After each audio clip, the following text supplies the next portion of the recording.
Hi everybody, Brendan Aldred here with the Design Chimp and a quick Adobe Illustrator tutorial dealing with gradients. I know a lot of you may get intimidated by Illustrator and using the gradients and prefer to use Photoshop just because of the ease, but hopefully today we can kind of get you over this and more comfortable within Illustrator and dealing with gradients. So first things first, I'm going to go ahead and open up a new print document to show you how to get this going. You want to make sure that your gradient tab is open, and you can do this by just hitting Command or Control F9, or go up here to Window and just make sure that it's selected. You can apply these gradients to anything that you may have drawn with a pen tool, any type of shape or any type of object you can add this to. So I'm just going to go ahead and draw a simple rectangle for now, just to show you. And get rid of the stroke on this. So now that I have this rectangle here, to add a gradient to it, you simply just go ahead and click right here inside the gradient slider, and it'll add your standard black and white gradient. There are a few types of gradients that you can deal with, just a radial gradient or a linear gradient. Once you have your gradient inside, you can go over here to your toolbar and select the gradient tool, and you can actually adjust the slider right there on the object. You can move the gradient wherever you want, or you can draw new gradients depending on what option you have selected. So what I'm going to go ahead and do is just go ahead and go back to the linear gradient, and you may want to change the gradients because obviously white and black is pretty boring.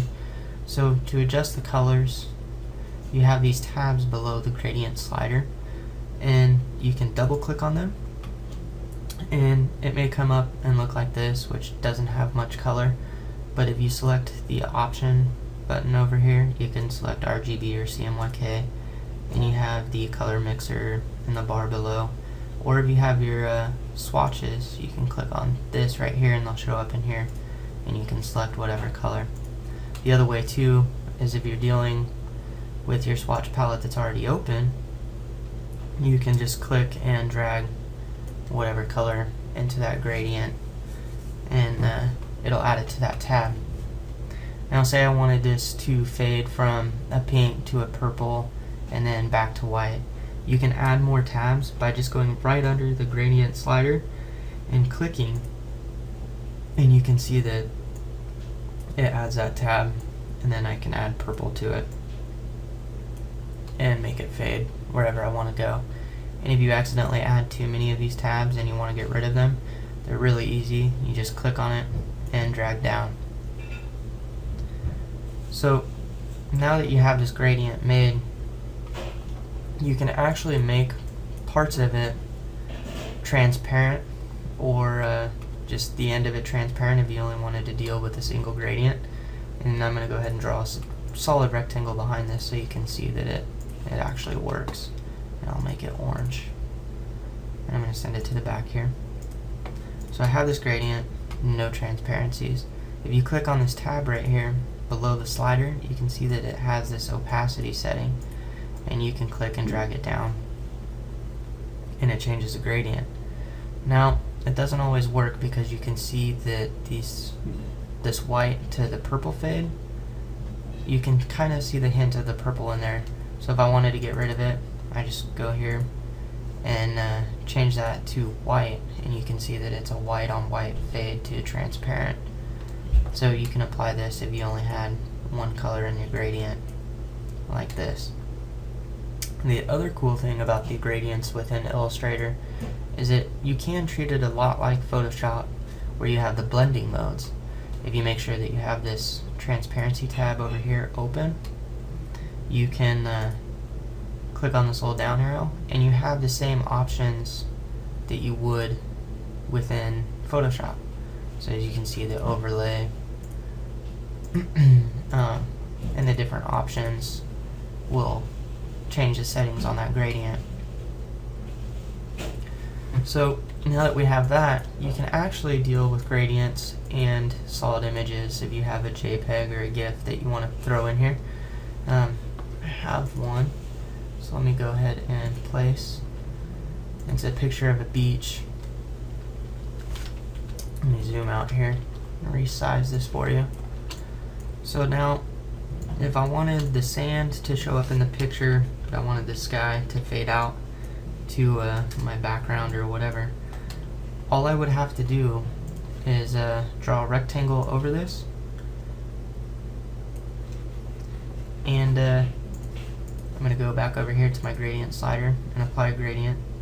I'm going to make sure that I just have a plain old black to white gradient. Make sure that my opacity is at 100% on both those. And I'm going to go back to the gradient tool, and I'm going to just draw a straight up and down gradient. Now, select both those objects, both the image and your rectangle with the gradient. And with those selected, in this transparency tab up here, you can click the down arrow on that options deal and make an opacity mask. And you can see that it actually is fading out that image. It's the complete opposite way that I wanted to go, but I can go up here and invert mask, and you can see that it leaves the sand and gets rid of the sky. And then if you click on the mask thumbnail up here, you still have the editability options within that gradient. So you can see that I can leave the sand and a little bit of the water and get rid of the sky. So that is a pretty cool thing that you can do within Illustrator. Oh, I see. And if you use the mask, you can move the mask around on the image, and then if you click on the image thumbnail, then you can move the whole thing again. So now that I've showed you the basics of these gradients, what I'm going to show you now is kind of how to adjust your gradients and get them to look a little bit better. One of the gradients that looks the worst is when you go from a black to red gradient. So I'm going to show you how I make this look a little bit better. So I got my black to red gradient here, but in this black tab, I'm going to go ahead and double click it and get to my color options, and I'm going to go to RGB. And you can see that it's got a little bit of all these colors in here, but I'm going to drag them all down except for the red, and I'm going to slowly drag it down, and you can see that it got rid of that gray in between and made the colors more rich and just an all-around better looking gradient. And you can do this with any color really, but I just wanted to show you guys with this one because it is notorious for looking bad. So anyway, I hope you all enjoyed this tutorial and found it helpful. If you did like this video, share it with your friends, click like on the video, and you can check out other tutorials at thedesignchimp.com. Have a great day.